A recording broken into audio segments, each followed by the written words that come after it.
Hey, y hola a todos y todas, ¿cómo están? Espero que muy bien. Pues este libro se nos termina. Hoy les leo la última aventura de las memorias de Sherlock Holmes. Así que pónganse cómodos, porque comenzamos. El problema final. Con extremada tristeza tomo hoy mi pluma para escribir estas últimas palabras con las que dejaré para siempre constancia de los singulares dones que distinguían a mi amigo, el señor Sherlock Holmes. De un modo incoherente y viéndolo ahora en profundidad, totalmente inadecuado, me propuse dar cuenta de las extrañas experiencias que tuve en su compañía. Desde el primer encuentro casual que nos uniría en la época de estudio en Escarlata, hasta los tiempos de su intervención en el asunto del tratado naval, una intervención que tuvo el incuestionable efecto de evitar un serio embrollo internacional.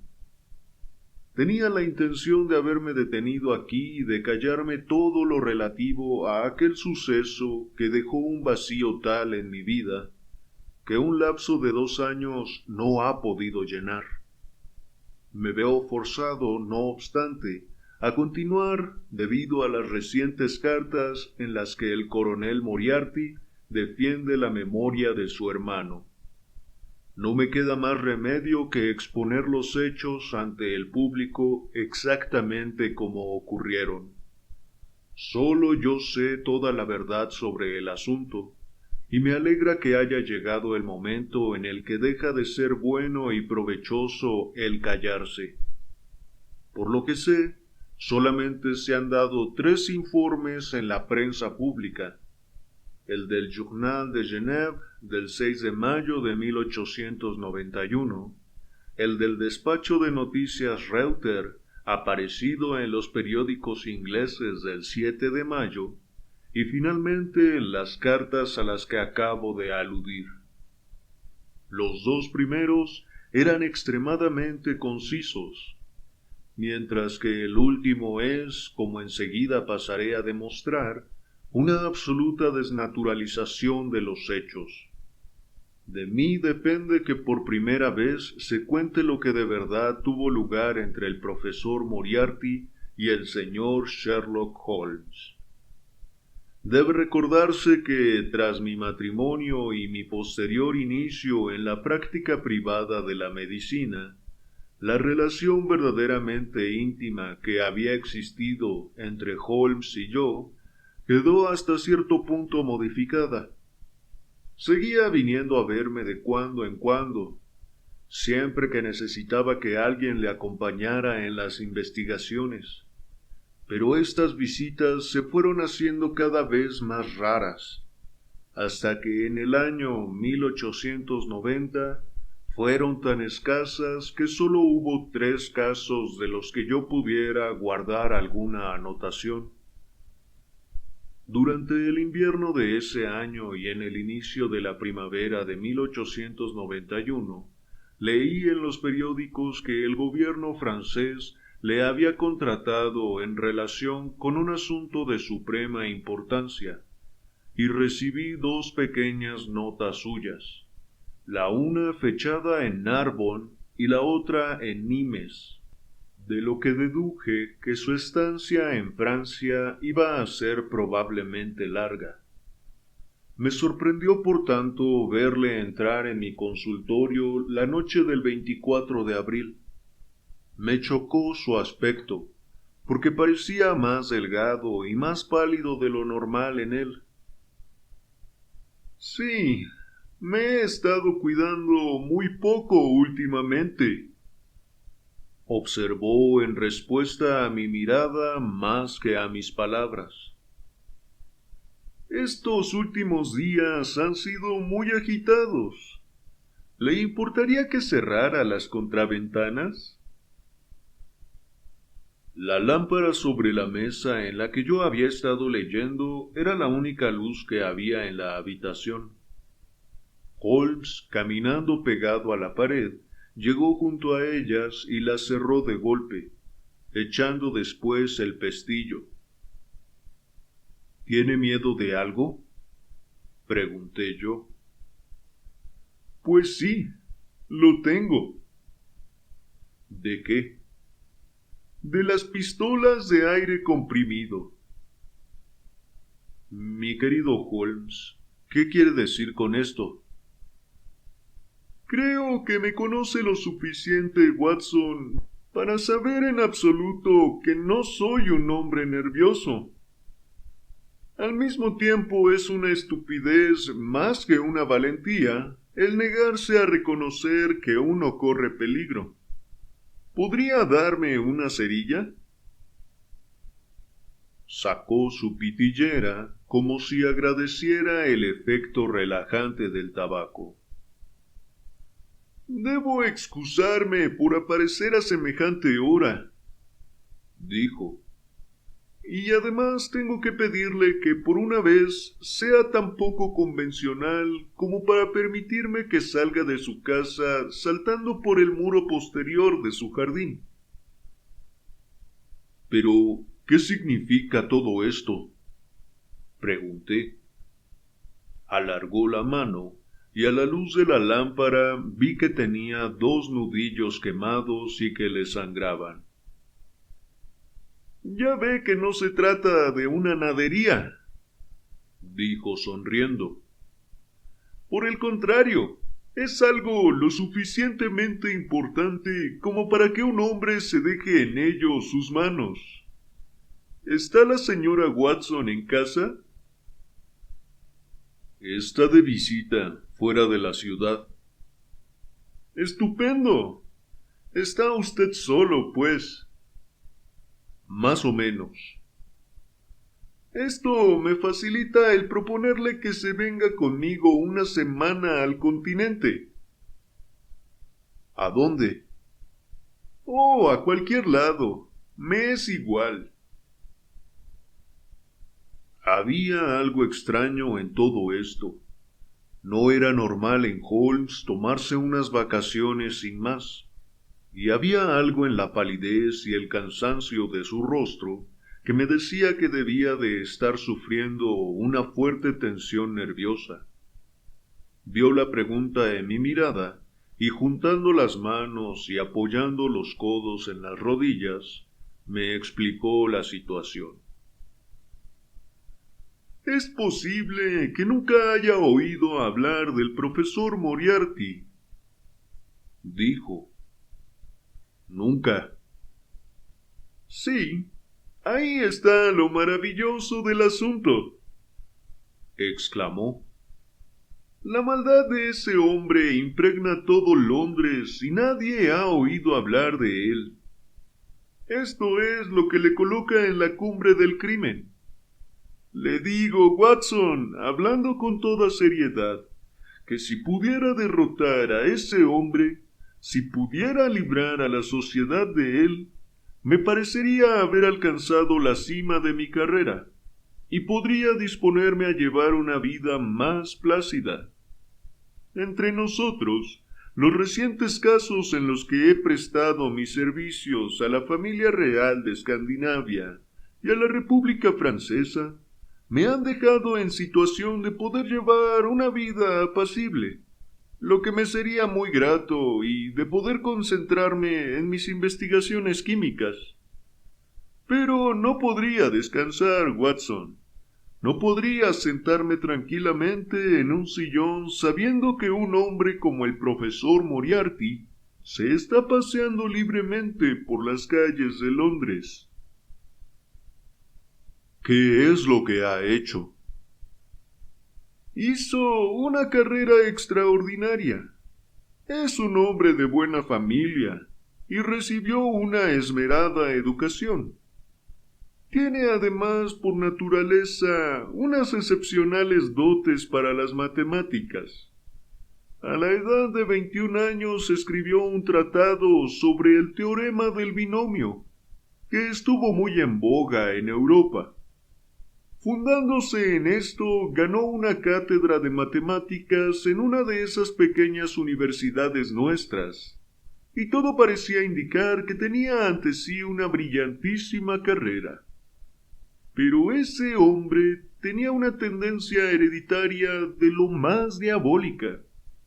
Llevaba en la sangre un instinto criminal que en lugar de atenuarse se acentuó, haciéndose infinitamente más peligroso, debido a sus extraordinarias facultades mentales. En la universidad empezaron a correr rumores sobre él, obligándole por último a renunciar a la cátedra y volver a Londres, en donde se estableció como tutor en el ejército. Esto es lo que sabe la gente, pero lo que voy a contarle es lo que yo he descubierto. Como bien sabe usted, Watson, no hay nadie en Londres que conozca tan bien como yo el mundo del crimen. Durante años no he dejado de ser consciente de que tras el malhechor existe un poder oculto, un cierto poder organizado que actúa en la sombra sin salirse de la ley y que siempre ampara al delincuente, una y otra vez en casos diferentes. Casos de falsificación, robos, asesinatos. He sentido la presencia de esta fuerza y he colegido que había actuado en muchos de esos crímenes sin descubrir, en los que no fui directamente consultado. Durante todos estos años he puesto todo mi empeño en atravesar el velo que lo envuelve, y por último me llegó el momento, y dando con el hilo lo seguí. Este me llevó tras un sinfín de astutas vueltas y revueltas, hasta el exprofesor Moriarty, la celebridad matemática. Es el Napoleón del crimen. Es la mente organizativa de la mitad de los hechos depravados de lo que se tiene conocimiento, y de casi todos los que pasan inadvertidos en esta gran ciudad. Es un genio, un filósofo, un pensador abstracto. Tiene un cerebro de primer orden. Permanece sentado, inmóvil como una araña en el centro de su red. Pero esta red tiene miles de hilos. Y él conoce muy bien el modo de vibrar de cada uno. Él mismo hace poco. Solo planea. Pero sus agentes son numerosos y están espléndidamente organizados. Que hay un crimen que cometer, pongamos por caso un documento que hacer desaparecer, una casa que desvalijar, un hombre que quitar de en medio, se le hace llegar al profesor y el asunto se organiza y se lleva a cabo. Pueden coger a la gente. En ese caso se encuentra el dinero necesario para su fianza o defensa, pero nunca se coge al poder central que se sirve de él. Nunca pasa más allá de la sospecha. Esta era la organización que yo había deducido, Watson, y a la que dediqué toda mi energía, con el fin de sacarla a la luz y acabar con ella. Pero el profesor estaba rodeado de medidas de seguridad tan bien concebidas que hiciera lo que hiciera, parecía imposible conseguir una evidencia que pudiera declararle culpable en presencia de un tribunal. Usted conoce mis facultades, mi querido Watson, y sin embargo, al cabo de 3 meses tuve que confesarme a mí mismo que por fin había dado con un antagonista que era intelectualmente igual a mí. Mi horror por sus crímenes se perdió en medio de mi admiración por su habilidad. Pero finalmente cometió un error, solo uno pequeño. Un mínimo error, que era más de lo que podía permitirse estando yo tan cerca. No deseché la oportunidad y partiendo de ese punto he tejido mi red en torno a él, teniendo ahora todo dispuesto para cerrarla. Dentro de 3 días, es decir, el próximo martes, el asunto estará maduro, y el profesor, con todos los miembros principales de su banda, estará en manos de la policía. Después vendrá el mayor juicio del siglo, la aclaración de más de 40 misterios y la horca para todos ellos. Pero si actuamos prematuramente, ¿comprende usted? Podría escaparse de nuestras manos, incluso en el último momento. Ahora bien, si pudiera haber hecho esto sin el conocimiento del profesor Moriarty, todo hubiera ido bien. Pero él era demasiado astuto para eso. Siguió todos los pasos que yo di para extender mis redes en torno suyo. Una y otra vez luchó para escaparse de ellas, pero una y otra vez le gané la partida. Le diré, amigo mío, que si se escribiera un informe detallado de esta silenciosa competición, ocuparía su lugar como el trozo escrito sobre la caza y captura más brillante de la historia detectivesca. Nunca llegué tan alto, nunca un oponente me había seguido tan de cerca. Él hilaba fino, pero yo aún más. Esta mañana di el último paso y solo necesitaba 3 días para dar por concluido el asunto. Estaba sentado en mi habitación reflexionando sobre ello, cuando se abrió la puerta y vi al profesor Moriarty ante mí. Tengo unos nervios a toda prueba, Watson, pero tengo que confesar que tuve un sobresalto cuando vi al mismo hombre que tanto lugar había ocupado en mis pensamientos parado en el umbral de mi puerta. Su aspecto me era casi familiar. Es extremadamente delgado y alto, con la frente muy blanca y protuberante, y los ojos profundamente hundidos. Va cuidadosamente afeitado, lo que resalta su palidez, dándole una apariencia casi ascética. Conserva en sus rasgos algo del catedrático que fue. Tiene la espalda curvada por el mucho estudio y lleva el rostro echado para adelante, no parando nunca de oscilar lentamente de un lado a otro de un modo curiosamente reptilesco. Me observó con gran curiosidad desde sus fruncidos ojos. «Tiene usted menos desarrollo frontal del que yo hubiera esperado», dijo finalmente. «Es una costumbre muy peligrosa, esa de tener el dedo en el gatillo de un arma cargada metida en el bolsillo del batín». El hecho es que, al entrar él en la habitación, me di cuenta al instante del gran peligro personal en que me encontraba. El único escape que él podía concebir en ese momento era el de cerrarme la boca. En un instante saqué el revólver del cajón y me lo metí en el bolsillo, y en ese momento le estaba apuntando a través de la tela. Tras su observación, saqué el arma y la deposité amenazante sobre la mesa. Él seguía sonriendo y pestañeando, pero había algo en su mirada que me hizo sentirme encantado de tener el arma a mano. «Evidentemente, usted no me conoce», dijo. «Todo lo contrario», contesté yo. «Creo que es evidente que le conozco bastante bien. Le ruego que tome asiento. Dispone de 5 minutos si tiene algo que decir». «Todo lo que tengo que decir ya ha pasado por su pensamiento», dijo.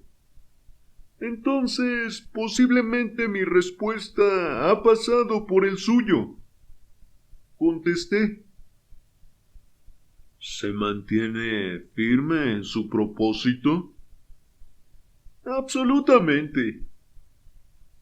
Se echó la mano al bolsillo y yo cogí la pistola de encima de la mesa.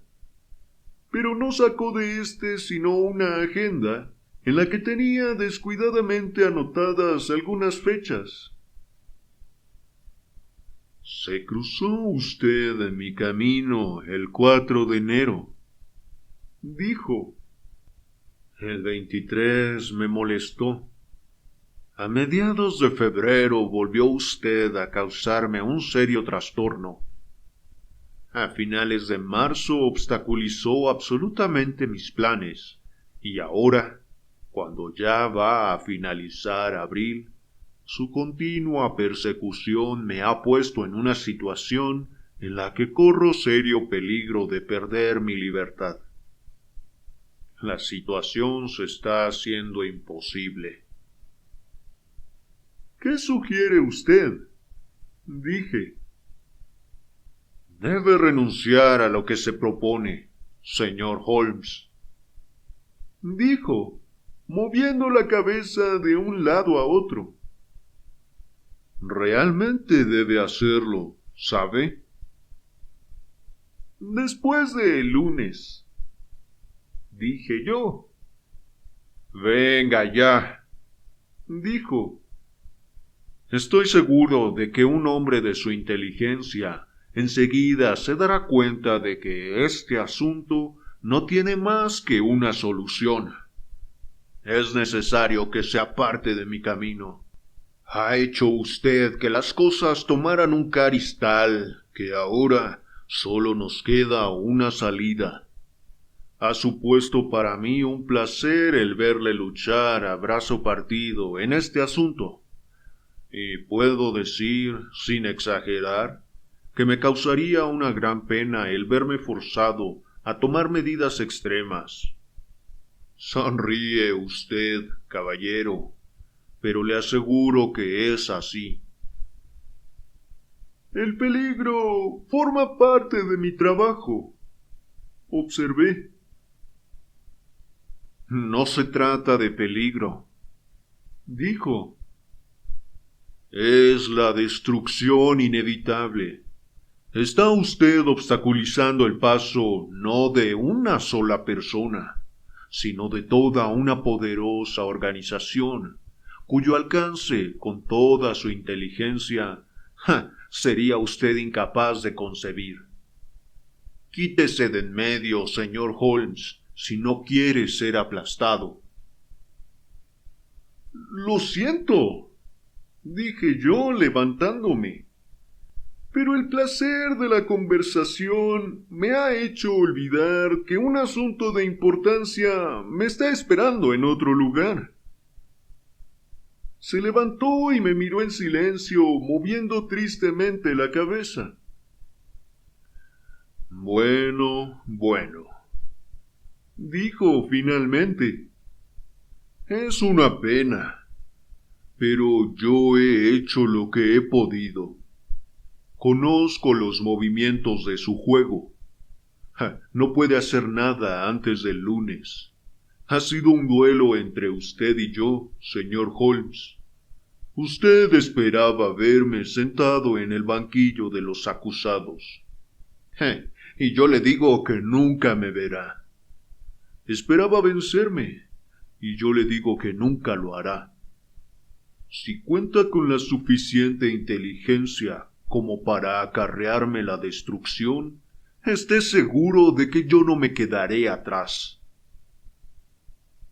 Me ha hecho usted varios cumplidos, señor Moriarty, dije yo. Déjeme devolvérselos a mi vez, diciéndole que, si me asegurara lo primero, estaría encantado de aceptar en interés público lo segundo.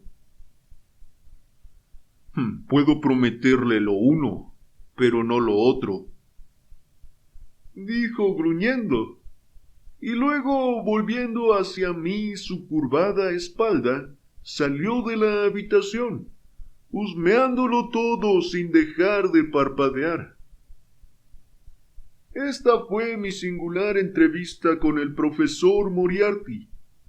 Confieso que me dejó bastante perturbado. Su grave y precisa manera de hablar da una idea de sinceridad que un simple fanfarrón no podría producir. Por supuesto, usted se dirá, ¿por qué no tomar precauciones policiales contra él? La razón es que yo estoy totalmente convencido de que el golpe lo darán sus agentes. Tengo todas las pruebas de que será así. ¿Le han atacado ya alguna vez? Mi querido Watson, el profesor Moriarty no es un hombre que deje crecer la hierba bajo sus pies. Salí a eso del mediodía por unos asuntos que tenía que arreglar en Oxford Street.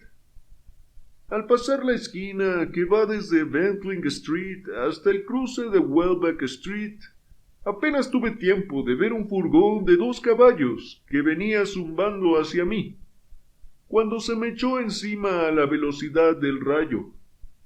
Salté a la acera y me salvé por una fracción de segundo. El furgón giró rápidamente en Marylebone Lane y desapareció en un instante.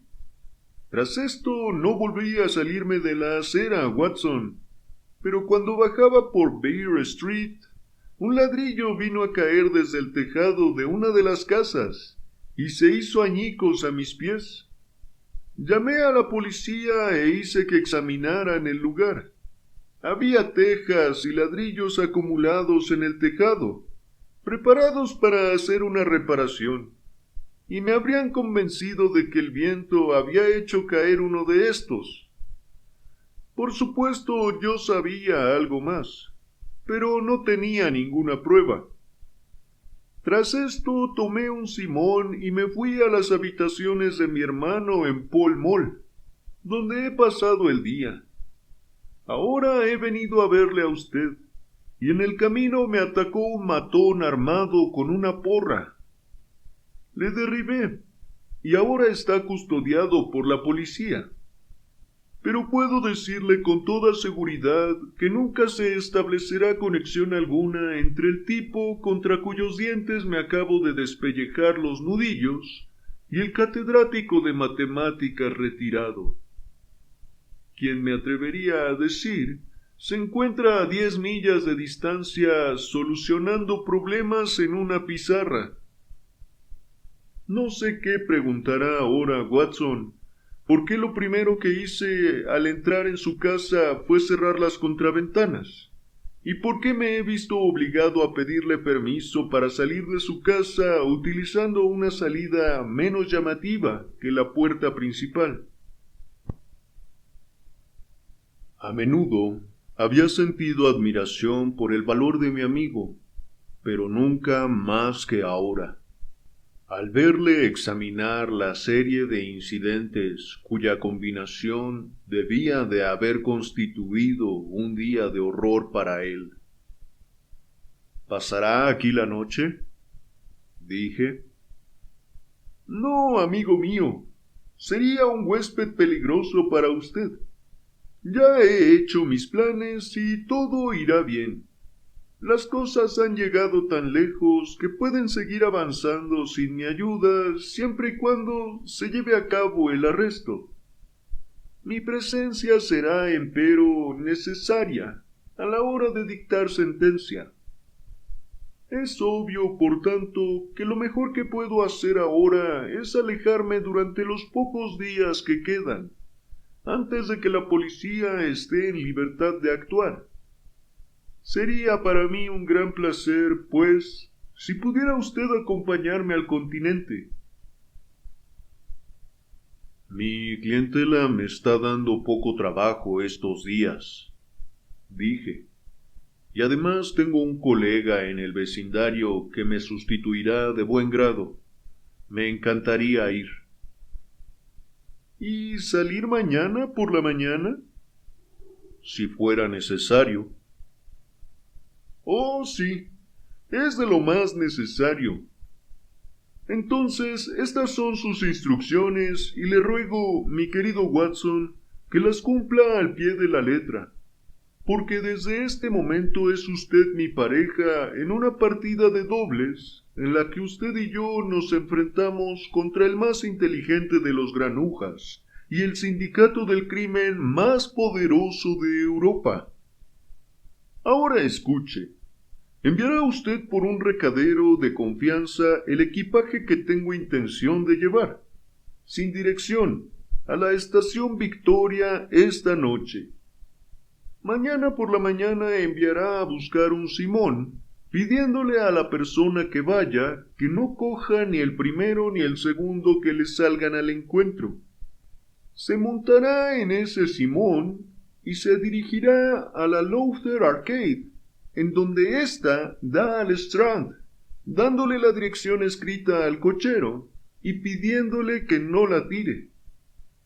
Tenga preparado el importe, y en el momento en que se detenga el carruaje, precipítese al arcade y atraviésela, calculando el tiempo que va a llevarle, para estar en el otro lado a las 9:15.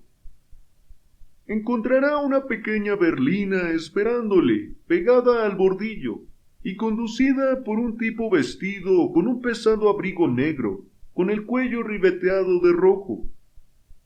Se subirá en esta y llegará a la estación Victoria a tiempo de coger el Continental Express. ¿Dónde me encontraré con usted? En la estación.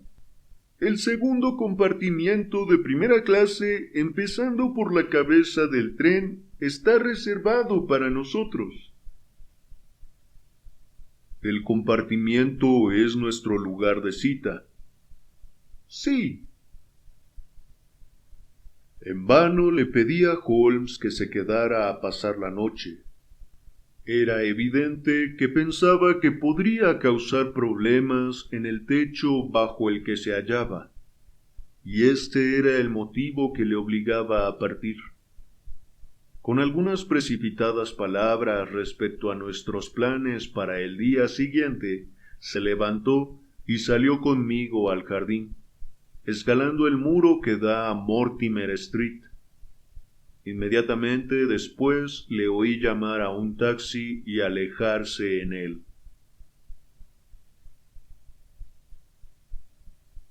A la mañana siguiente obedecí sus órdenes al pie de la letra. Me procuré un Simón, tomando todas las precauciones para evitar que fuera uno que hubieran podido situar allí a propósito para engañarme. E inmediatamente después del desayuno, me dirigí a Lowther Arcade y la atravesé a toda la velocidad que me permitieron las piernas. Me esperaba una berlina con un corpulento cochero envuelto en un abrigo oscuro.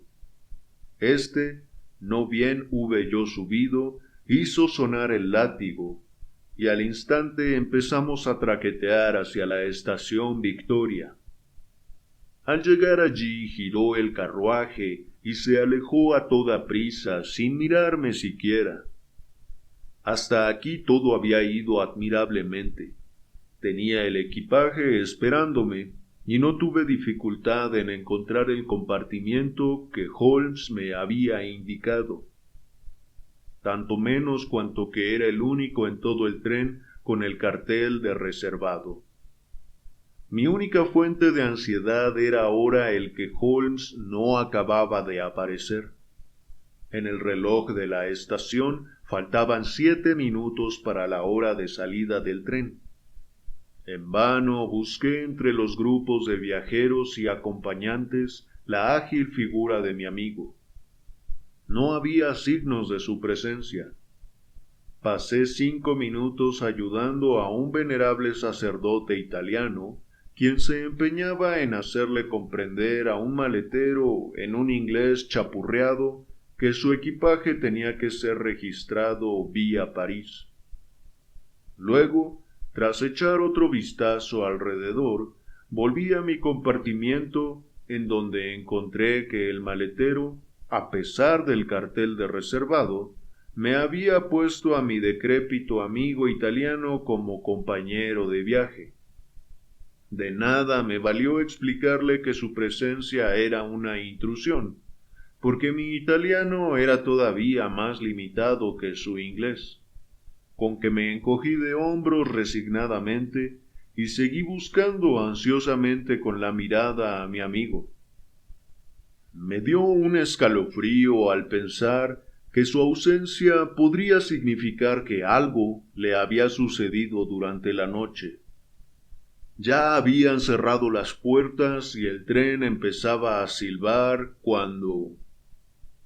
«Mi querido Watson», dijo una voz, «ni siquiera ha tenido el detalle de decirme buenos días». Me volví asombrado. El anciano sacerdote había vuelto su cara hacia mí.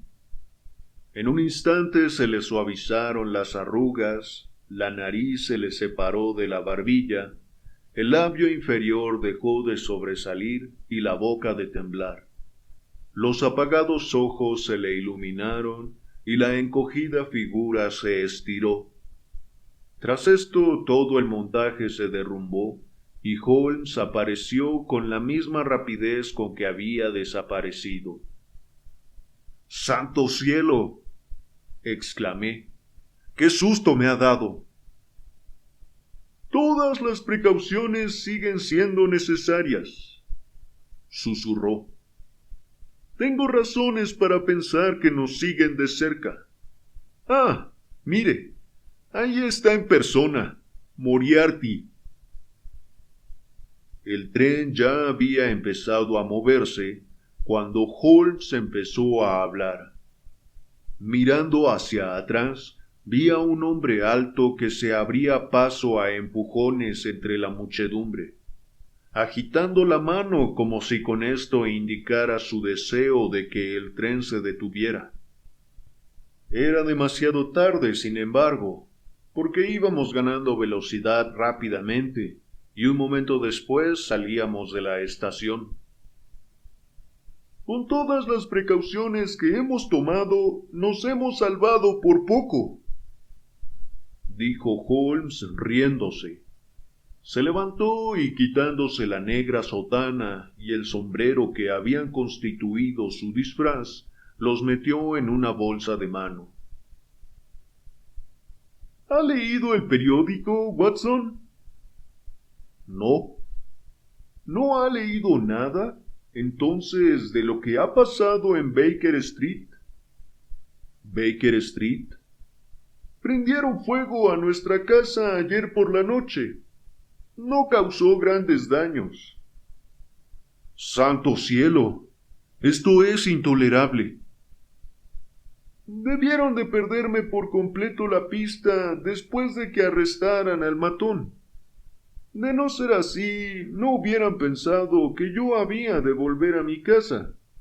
Habían tomado la precaución de vigilarla a usted, y eso es lo que ha traído a Moriarty hasta la estación Victoria. ¿Cometió usted algún error al venir hacia aquí?» «Hice exactamente lo que me aconsejó». «¿Encontró la berlina esperándole?»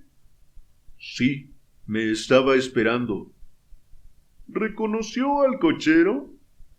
«No». «Era mi hermano Mycroft. Es una ventaja el poder apañárselas en casos semejantes sin tener que tomar un mercenario. Pero ahora tenemos que planear lo que vamos a hacer con Moriarty». «Puesto que esto es un expreso y los horarios del barco están en correspondencia con este, creo que nos lo hemos quitado de encima de un modo bastante efectivo». «Mi querido Watson, evidentemente usted no se da cuenta de lo que significan mis palabras cuando digo que puede considerar a este hombre en el mismo plano intelectual que yo. No se imaginará usted que si yo fuera el perseguidor iba a dejar que me detuviera un obstáculo tan mínimo. ¿Por qué, pues, va usted a considerarlo como un hombre mediocre?» «¿Qué hará?» «Lo que yo haría». «¿Qué haría usted, pues?» «Tomar un tren particular». «Pero ya será tarde». En absoluto. El tren se para en Canterbury y siempre hay por lo menos un cuarto de hora de retraso en la salida del barco. Nos cogerá allí. Uno pensaría que somos nosotros los criminales. Hagamos que lo arresten al llegar nosotros.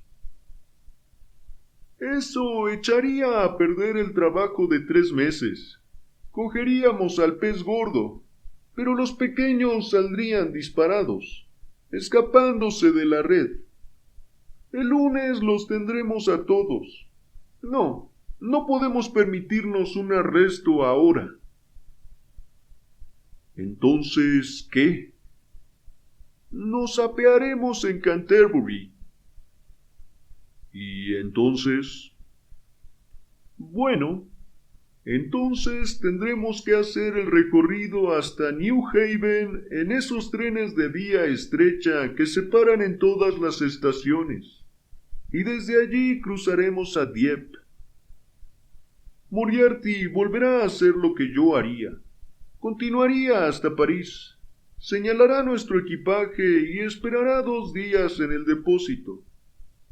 Mientras tanto, nosotros nos compraremos un par de bolsos de viaje. Iremos favoreciendo con todas nuestras compras a los fabricantes de todos los países por los que pasemos, y seguiremos nuestro apacible camino hacia Suiza, vía Luxemburgo y Basilea.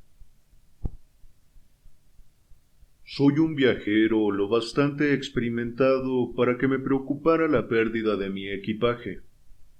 Pero debo confesar que me incomoda un poco la idea de verme forzado a andarme zapando y escondiendo de un hombre cuyo negro historial estaba plagado de crímenes.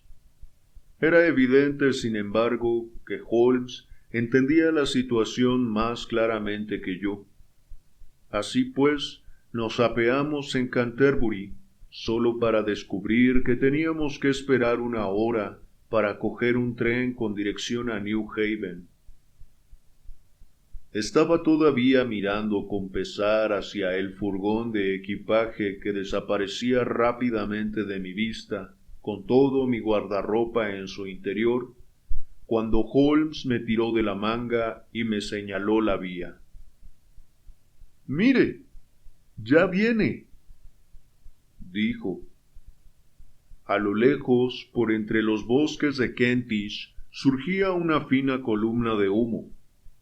1 minuto después vimos un vagón con su máquina tomando a toda velocidad la abierta curva de entrada en la estación. Apenas habíamos tenido tiempo de ocultarnos tras una pila de equipajes, cuando éste pasó por delante con su estrepitoso traqueteo, y nos lanzó una bocanada de aire caliente a la cara. «Ahí va», dijo Holmes, mientras mirábamos cómo el tren se alejaba balanceándose al pasar por las agujas. «La inteligencia de nuestro amigo, como ven, tiene sus límites. Hubiera dado un coup de maître de haber deducido y obrado en consecuencia con lo que yo hubiera deducido». «¿Y qué es lo que hubiera hecho en el caso de que nos hubiera adelantado?» «No cabe duda de que hubiera atacado con fines asesinos. Sin embargo, es este un juego que admite 2 jugadores. Lo que nos debemos plantear ahora es si almorzamos aquí a 1 hora, que sería la propia del desayuno, o corremos el riesgo de morirnos de hambre antes de llegar a la cantina de la estación de New Haven. Esa noche hicimos el camino hasta Bruselas, donde pasamos 2 días. Llegamos el tercer día hasta Estrasburgo. En la mañana de lunes, Holmes telegrafió a la policía de Londres, y por la noche teníamos la respuesta aguardándonos en el hotel. Holmes rasgó el sobre y luego, maldiciendo, lo echó a la chimenea. «Debería haberlo supuesto», gruñó. Se ha escapado. Moriarty. Han atrapado a todos los de su banda menos a él. Se les ha escapado de las manos. Evidentemente, al irme yo unos días fuera del país, no hubo nadie capaz de enfrentarse con él.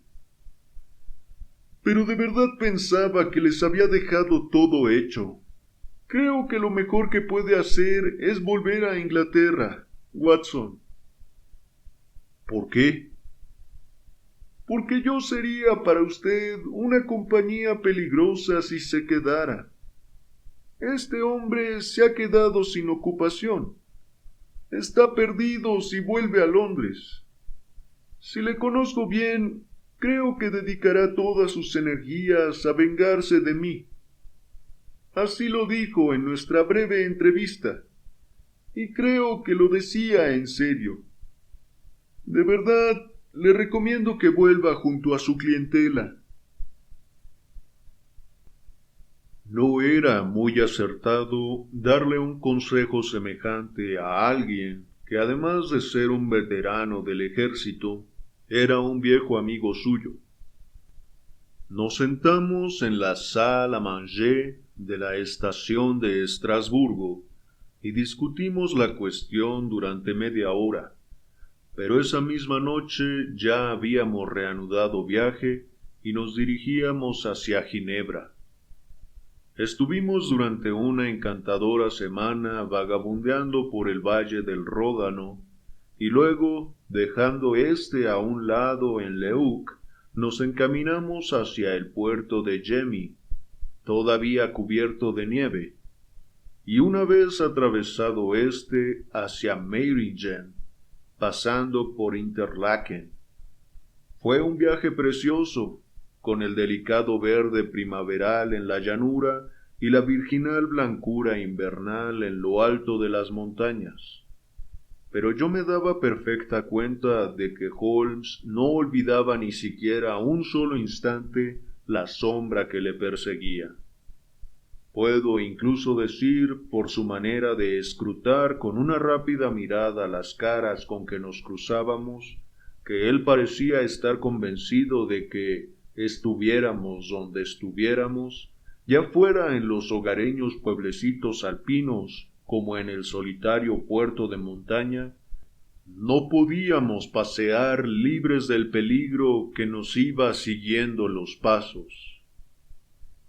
En una ocasión recuerdo que nos encontrábamos paseando, tras atravesar el puerto de Gemmi, a orillas del melancólico Daubense, cuando una gran roca que se había desprendido de las crestas que se levantaban a nuestra derecha cayó, rodando estrepitosamente, al lago justo detrás de donde estábamos nosotros.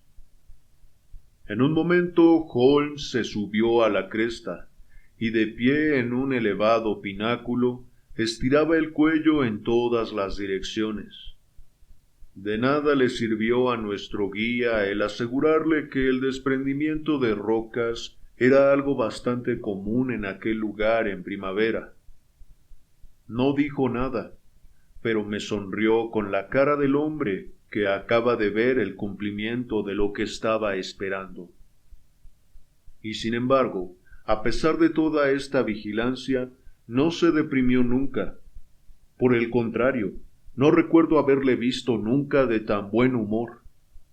Una y otra vez volvía al hecho de que, si pudiera estar seguro de que la sociedad estaba libre del profesor Moriarty, con sumo gusto daría por concluida su carrera.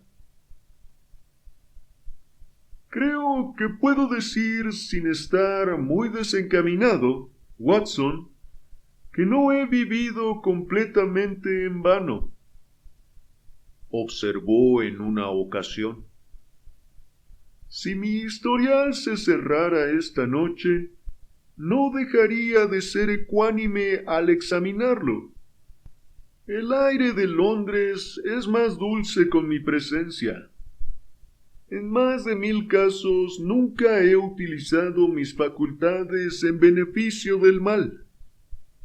Últimamente me está tentando el investigar los problemas que nos proporciona la naturaleza más que aquellos más superficiales de lo que es responsable en nuestro artificial estado de sociedad. Sus memorias llegarán a su punto final, Watson, el día en el que yo corone mi carrera con la captura o extinción del criminal más peligroso y competente de Europa. Seré breve, pero exacto, en lo poco que me queda por contar. No es un tema en el que me guste demorarme, y sin embargo soy consciente de que es mi deber no omitir ningún detalle. Fue el 3 de mayo, cuando llegamos al pueblecito de Meiringen, donde nos alojamos en la Englischer Hof, llevada entonces por el viejo Mete de Londres. Siguiendo su consejo, en la tarde del 4 salimos juntos con la intención de cruzar las colinas y de pasar la noche en el hamlet de Rosenlui.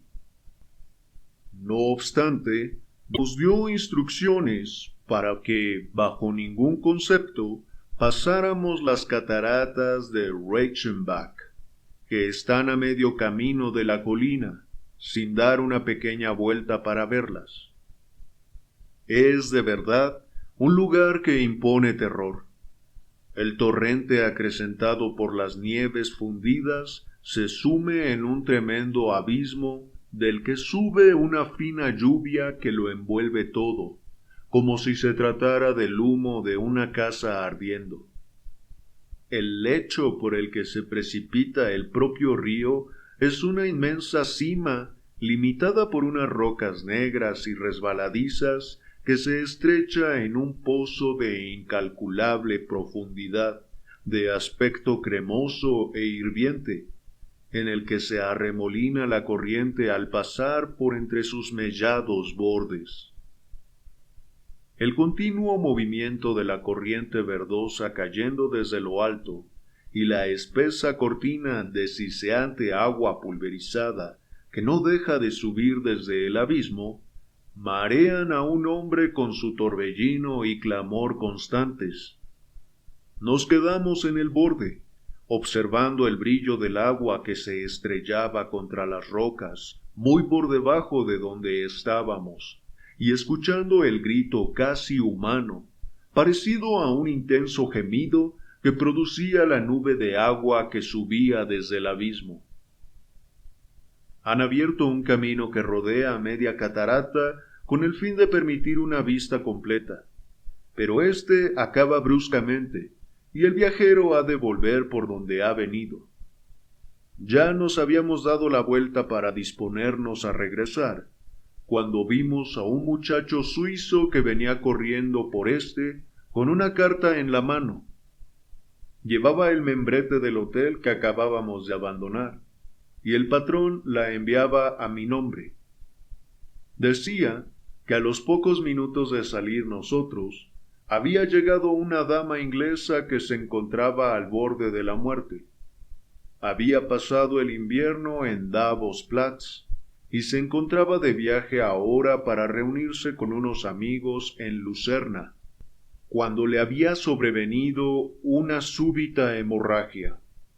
Pensaban que sólo viviría unas horas, pero supondría un gran consuelo para ella que la viera un médico inglés. Y si yo fuera tan amable de volver, etc. El bueno de Steyler me aseguraba en un postdata que él mismo consideraría mi asentimiento como un gran favor, ya que la dama se había negado en redondo a que la viera un médico suizo, y él se encontraba en una situación de gran responsabilidad. No se podía ignorar tal llamada. Era imposible negarse al requerimiento de una compatriota que se encontraba al borde de la muerte en tierra extraña, y sin embargo sentía escrúpulos de dejar a Holmes. Finalmente acordamos que el muchacho suizo se quedaría con él, haciéndole de guía y compañero, y yo volvería a Meiringen. Mi amigo dijo que se quedaría un rato en la catarata y luego iría paseando tranquilamente por las colinas hasta Rosenlui, donde yo me reuniría con él por la noche. Al alejarme vi a Holmes apoyado en una roca, con los brazos cruzados y la mirada fija en el correr tumultuoso de las aguas. Esta sería la última visión que tendría de él en este mundo. Cuando estaba casi al pie del camino de bajada, miré hacia atrás. Era imposible ver las cataratas desde allí, pero se veía el serpenteante sendero que sube por la ladera de la colina hasta ésta. Recuerdo que vi a un hombre que iba caminando a toda prisa por el sendero. Me fijé en él por la energía con que caminaba, pero desapareció de mi mente, apresurado como iba a cumplir mi encargo. Debió de llevarme un poco más de una hora llegar a Meiringen. El viejo Steyler estaba en el porche del hotel. Bien, dije corriendo hacia él. Espero que no esté peor. Hizo un gesto de sorpresa y empezó a parpadear sin saber de qué le estaba hablando. Y en ese momento me dio un vuelco el corazón. ¿No ha escrito usted esto?, dije, sacando la carta de mi bolsillo. ¿No hay una mujer enferma en el hotel? Pues claro que no, exclamó. Pero la carta lleva el membrete del hotel. Ajá, debe de haberla escrito el caballero inglés que llegó después de que ustedes se fueran. Dijo... Pero yo no esperé a las explicaciones del patrón. Con un estremecimiento de miedo, eché a correr calle abajo y me encaminé al sendero del que acababa de descender. Me había llevado una hora bajar. A pesar de todos mis esfuerzos, pasaron otras 2 antes de que me volviera a encontrar en la catarata de Reichenbach. El bastón de paseo de Holmes seguía apoyado en la roca donde yo le había dejado, pero no había indicios de su presencia y de nada me sirvió gritar. La única respuesta que obtuve era mi propia voz, que multiplicaba el eco de los riscos que me rodeaban. Fue la visión del bastón de paseo lo que me dejó frío. No había ido, pues, a Rosenlui. Se había quedado en aquel estrecho sendero de no más de 3 pies de anchura, con una pared que se levantaba a pico y a un lado, y una caída semejante por el otro, hasta que su enemigo lo había alcanzado. El joven suizo había desaparecido también. Lo más probable es que también él trabajara para Moriarty y los hubiera dejado solos. ¿Y qué había sucedido después? ¿Quién nos lo iba a decir? Me quedé quieto un rato, intentando recobrar el dominio de mí mismo, porque estaba totalmente aturdido por el horror. Luego empecé a pensar en los propios métodos de Holmes y a ponerlos en práctica interpretando esta tragedia. Solo que, era demasiado sencillo. Durante nuestra conversación no habíamos ido hasta el final del sendero y el bastón señalaba el lugar en el que nos habíamos quedado. La tierra negruzca está siempre blanda, debido a la incesante lluvia, y un pájaro hubiera dejado sus huellas en ella. 2 líneas de pisadas estaban claramente impresas a lo largo del camino, y ambas seguían el camino hasta más allá de donde yo estaba. No había ninguna que volviera hacia mí. A unas yardas del final, el suelo era un amasijo de barro totalmente surcado de pisadas y las zarzas y los helechos del borde del abismo estaban todos arrancados y aplastados. Me tumbé boca abajo, y ahora no pude ver sino el brillo de la humedad aquí y allí en las negras paredes, y allá abajo en las profundidades del abismo el brillo de aguas tumultuosas. Grité, pero sólo me respondió el grito casi humano de la catarata. Pero el destino había previsto que, después de todo, tuviera una última palabra de agradecimiento de mi amigo y compañero. Ya he dicho que su bastón de paseo estaba apoyado en la roca que sobresalía del sendero. Vi algo que brillaba encima de ésta, y levantando la mano descubrí que el brillo procedía de la pitillera de plata que solía llevar consigo. Al cogerla, cayó al suelo un cuadrado de papel sobre el que ésta había sido depositada. Lo desplegué y vi que consistía en 3 páginas arrancadas de su libro de notas y que estaban dirigidas a mí. Como correspondían a su carácter, la dirección era tan precisa y la escritura tan firme y clara como si las hubiera escrito cómodamente sentado en su estudio. Mi querido Watson, decía, le escribo estas líneas gracias a la cortesía del señor Moriarty, que me ha dejado elegir el momento para discutir por última vez cuestiones que se interponen entre nosotros. Me ha hecho un breve resumen de los métodos que ha seguido para esquivar a la policía inglesa y mantenerse al tanto de nuestros movimientos. Estos confirman la ya muy alta opinión que me había formado de sus habilidades. Estoy contento de saber que podré librar a la sociedad de los efectos de su presencia, aunque me temo que sea a un precio que supondrá un gran dolor para mis amigos, y en especial, mi querido Watson, para usted. No obstante, ya le he explicado que mi carrera había llegado en cualquier caso a su momento crítico, y ninguna otra solución posible sería tan de mi agrado como esta. De hecho, si puedo serle totalmente sincero, estaba casi seguro de que la carta procedente de Meiringen era una treta, y permití que se fuera con la convicción de que sería algo así lo que sucedería a continuación.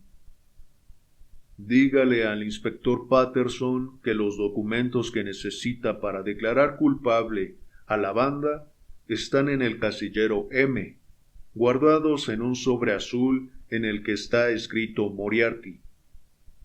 Dispuse el reparto de mis propiedades antes de abandonar Inglaterra, cediéndole todo a mi hermano Mycroft. Salude en mi nombre a la señora Watson, y créame, querido amigo, que nunca he dejado de ser lo suyo sinceramente. Sherlock Holmes. Pocas palabras bastan para contar el resto. Tras el examen del lugar llevado a cabo por expertos, no quedó duda de que una pelea personal entre los 2 hombres terminó como no habría podido ser de otro modo en semejante lugar y situación, en un despeñarse en el abismo, abrazados el uno al otro. Todo intento de recuperación de los cuerpos era una imposibilidad, y allí, en la profundidad de aquella horrorosa caldera de aguas turbulentas, yacerán para siempre el más peligroso de los criminales y el más grande defensor de la ley de su generación. Nunca se volvió a encontrar al joven suizo, y no cabe la menor duda de que era uno de los numerosos agentes que trabajaban para Moriarty. En cuanto a la banda, todavía hoy ha de estar en la memoria de las gentes como los hechos que Holmes había ido acumulando ponían totalmente al descubierto su organización y cómo pesaba sobre ellos la mano del hombre ahora muerto. Pocos detalles relativos a éste salieron a la luz durante el proceso, y el que ahora me haya visto obligado a hacer una exposición exacta de su carrera, se debe a esos imprudentes paladines que intentan limpiar su memoria, atacando a aquel a quien siempre consideraré como el mejor y el más inteligente de los hombres que yo haya conocido. Fin.